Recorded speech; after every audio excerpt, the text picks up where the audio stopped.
નમસ્કાર ગુજરાત। આજના હવામાન સમાચારની અંદર ગુજરાતમાં ફરી એક નવા વાવાઝોડાની આગાહી કરવામાં આવી ગઈ છે મિત્રો। આ વાવાઝોડાનું નામ રેમલ નામ છે મિત્રો।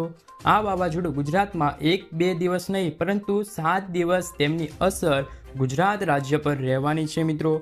આંધી વંટોળ સાથે તૂટી પડશે આ વાવાઝોડું। આ વાવાઝોડાના કારણે ભારે પણ નુકસાન થઈ શકે છે મિત્રો। તો સંપૂર્ણ માહિતી આજના આ વિડીયોની અંદર મેળવવા જઈ રહ્યા છીએ, જેથી કરીને વિડીયોને અંત સુધી જોતા રહેજો। સાથે ચેનલ પર જો નવા આવ્યા છો તો ચેનલને સબસ્ક્રાઇબ કરવાનું ભૂલતા નહીં। 7 દિવસ વાવાઝોડું કહેર મચાવશે। આ તારીખે ગુજરાતમાં આંધી વંટોળ સાથે વરસાદ તૂટી પડશે। ગુજરાતના હવામાન શાસ્ત્રી આંબાલાલ પટેલે પણ જણાવ્યું છે કે 26 મે પછી રાજ્યનું તાપમાન ઘટશે। બંગાળની ખાડીમાં ચક્રવાત સક્રિય થવાના કારણે ફરીથી એક તબાહી મચાવી શકે છે। બંગાળની ખાડી અને અરબી સમુદ્રમાંથી આવતા ભેજના કારણે ગુજરાતમાં વરસાદ પડશે। 26 મે અને 4 જૂન વચ્ચે ચક્રવાતી વાવાઝોડા સાથે વરસાદ। આંબાલાલ પટેલે વધુમાં જણાવ્યું છે કે 26 થી 28 મે વચ્ચે રાજ્યના ઘણા ભાગોમાં પવન ફૂંકાશે। અમદાવાદમાં હાલ 40 કિલોમીટર અને કચ્છમાં 50 કિલોમીટરની ઝડપે પવનો ફૂંકાવાની શક્યતા છે। જૂનની શરૂઆતમાં અરબી સમુદ્રમાં સર્જાય ચક્રવાત મધ્યમ ભાગમાં વરસાદી માહોલ જોવા મળશે મિત્રો। સાથે હાલ ભર ઉનાળે પણ વરસાદી માહોલ જોવા મળી રહ્યો છે।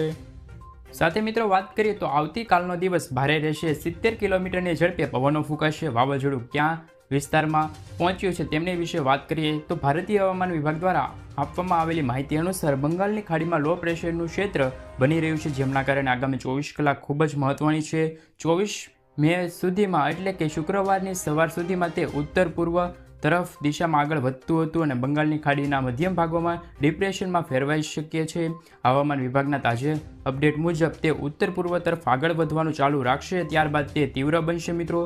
જો આ દબાણ ચક્રવાતી તોફાન વિકસે તો તેમને રામલ નામ આપવામાં આવ્યું છે। હવામાન વિભાગ મુજબ ચક્રવાત ઓડિશા અને મધ્યમ ગુજરાત સાથે મહારાષ્ટ્રના અમુક વિસ્તારમાં તેમની અસર વધુ જોવા મળી શકે છે। તેથી હવામાન વિભાગે 26 થી 28 મે સુધી ગુજરાત અને મુંબઈમાં ભારે વરસાદની આગાહી કરી છે। વાવાઝોડાની અસરની અંદર વાત કરીએ તો મિત્રો, બંગાળની ખાડીમાં બનેલા આ દબાણના કારણે હવામાન વિભાગે કોલકાતામાં વાવાઝોડા અને વીજળી પડવાના જોખમને લઈને ઓરેન્જ એલર્ટ જાહેર કર્યું છે। ગત સપ્તાહ દરમિયાન વરસાદની શક્યતા છે।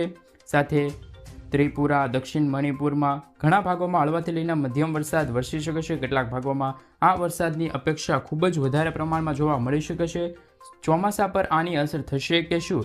ચક્રવાતનો ટ્રેક ભારતમાં ચોમાસાના આગમનને અસર કરી શકે છે।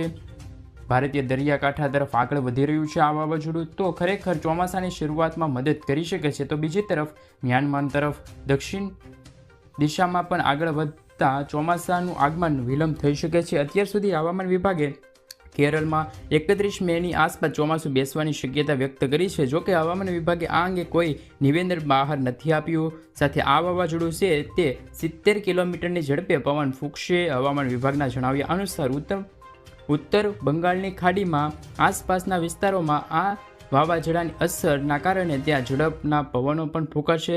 50 થી 60 કિલોમીટરની ઝડપે પવનો ફૂંકાશે। 70 કિલોમીટર સુધી પણ પવનો ફૂંકાઈ શકે છે। બંગાળના પૂર્વ ખાડી અને નજીકના ઉત્તર પશ્ચિમ અને પૂર્વ મધ્યમ બંગાળની ખાડીમાં 24 કલાક માટે આ વાવાઝોડું છે તે રહેવાનું છે મિત્રો।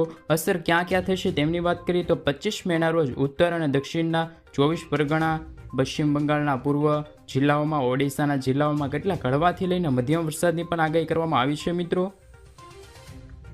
મિત્રો સૌપ્રથમ વાત કરીએ તો હવામાન શાસ્ત્રી આંબાલાલ પટેલે જણાવ્યું હતું કે 26 મે બાદ રાજ્યમાં તાપમાનમાં ઘટાડો થશે। બંગાળના ઉપસાગરમાં ચક્રવાત 26 થી 28 મે વચ્ચે તબાહી કરી શકે છે।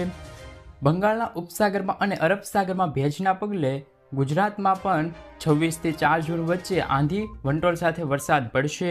આંબાલાલ પટેલે વધુમાં જણાવ્યું હતું કે 26 થી 28 મે વચ્ચે રાજ્યના અનેક ભાગોમાં પવનની ગતિમાં વધારો જોવા મળશે। અમદાવાદમાં 40 કિલોમીટર સાથે કચ્છમાં 50 કિલોમીટરની ઝડપે પવનો ફૂંકાશે। જૂન મહિનામાં શરૂઆતમાં અરબ સાગરમાં સર્જાનાર ચક્રવાત મધ્યમ ભાગમાં સર્જાશે, તો દક્ષિણ ગુજરાત અને દક્ષિણ સૌરાષ્ટ્ર સહિતના ભાગોમાં તેમની અસર જોવા મળી શકે છે। 26 મે સુધી રાજ્યના અનેક ભાગોમાં 40 થી 46 ડિગ્રી સુધી તાપમાન રહેશે। ત્યારબાદ ગરમીમાં ઘટાડો થશે મિત્રો। ભારતીય હવામાન વિભાગનું કહેવું છે કે હાલ ચોમાસું આગળ વધવા માટે સ્થિતિ સામાન્ય છે. આગામી થોડા દિવસોમાં ચોમાસું કેરળ પહોંચી જશે તેવી શક્યતા છે. સામાન્ય રીતે કેરળમાં ચોમાસાનો વરસાદ 1 જૂનની આસપાસ પડી શકે છે. હવામાન વિભાગે તેમના લેટેસ્ટ અપડેટમાં કહ્યું છે કે રેમલ વાવાઝોડું ઉત્તર પૂર્વ તરફ આગળ વધવાનું ચાલુ રાખશે તો તેવી તીવ્ર સંભાવના પણ જોવા મળી છે. જોકે ચક્રવાતી તોફાન બનશે તો તેમનું નામ રેમલ હશે. કેટલાક લોકોનું કહેવું છે કે આ વાવાઝોડાના કારણે ચોમાસા પર અસર પડી શકે છે, પરંતુ હવામાન વિભાગ દ્વારા હજુ કોઈ નિવેદન બહાર આવ્યું નથી. મિત્રો, હવામાન વિભાગે વરસાદી પવન અને વીજળીની પડવાની શક્યતા વધારે જોવા મળી રહી છે અને કોલકાતામાં છે તે ઓરેન્જ એલર્ટ પર જાહેર કર્યું છે. સાથે હવામાન વિભાગે કહ્યું છે કે ગત સપ્તાહ દરમિયાન ભારે વરસાદ પડી શકે છે. 26 મેના રોજ ઉત્તર અને દક્ષિણમાં 24 કલાક વરસાદી માહોલ જોવા મળી શકે છે. પશ્ચિમ બંગાળના પૂર્વ જિલ્લાઓમાં, ઓડિશામાં પણ સારો વરસાદ વરસી શકે છે. મિત્રો, સાથે હરિયાણા, ઉત્તર પ્રદેશ, જમ્મુ કાશ્મીરમાં ગરમીનું રેડ એલર્ટ જાહેર કરવામાં આવ્યું છે. આ ગરમીનું મોજું આવનારું શક્યતા છે.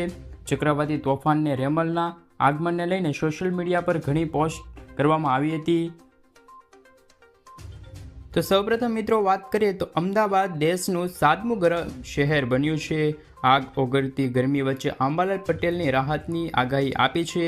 હાલ નહીં મળે આકરી ગરમીથી રાહત, કારણ કે આગામી 4 દિવસ દરમિયાન તાપમાનમાં 3 ડિગ્રીનો વધારો જોવા મળી શકે છે. બાદ ધીરે ધીરે ગરમી ઘટશે. રાજ્યમાં દિવસે ને દિવસે ગરમીનો પ્રકોપ